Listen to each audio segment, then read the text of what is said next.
Hey everybody, it's Steven and Travis at Crux Chiropractic. We're going to go through an exercise called wall glides, which is really great for both trunk engagement and alignment, as well as shoulder blade activation and engagement. So the best way to do this exercise is with a foam roll. You can do it without. As you'll see, as Travis is moving, if he didn't have a foam roll, he could have long sleeves and just slide along the wall. But best is if you do have a foam roller. Okay, and a nice wide one, it makes it easiest. So I'm gonna place this up against the wall. Good. Travis is gonna stagger his feet 1 foot behind the other, and his elbows are gonna be bent, hands at just below the wrist against the wall. Good. Drop that just a little bit there. Perfect. We want to start from this position because as he goes up, the foam roll is going to glide back down towards his elbow.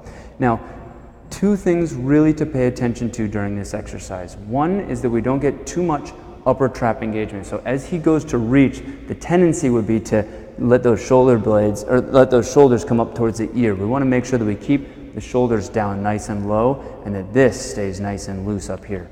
The next thing that people tend to do wrong with this one is they tend to let the rib cage flare. So as their arms reach up, the ribs flare a little bit. So we're going to keep engagement here. Ribs stay flat as he goes to reach. So from this position, staggered stance, with a light pressure into the wall, he's going to roll his hands upwards. Good. And then back down.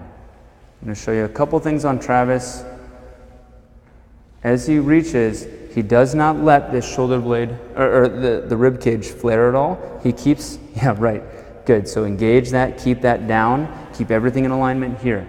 The next thing is, as he goes at any given point, I should be able to, you can see this nice and loose through here. I should be able to reach at that, and I should be relatively disengaged or loose. Good. You can be strong and not constantly engaged. Travis is a nice strong guy, but he can keep this and he can keep it off as he's doing this exercise. As he reaches up, because this is off, he's able to let that shoulder blade pull around and through, really getting great engagement here. As that shoulder blade comes around and through, it really opens up the proper space and alignment in the actual ball and socket shoulder joint, protecting that shoulder during overhead movements. Good, come on back, Travis. He's nice and tall through his head as he reaches up and comes back down. A great exercise for shoulder and trunk alignment. This is called the wall glide. Thank you very much.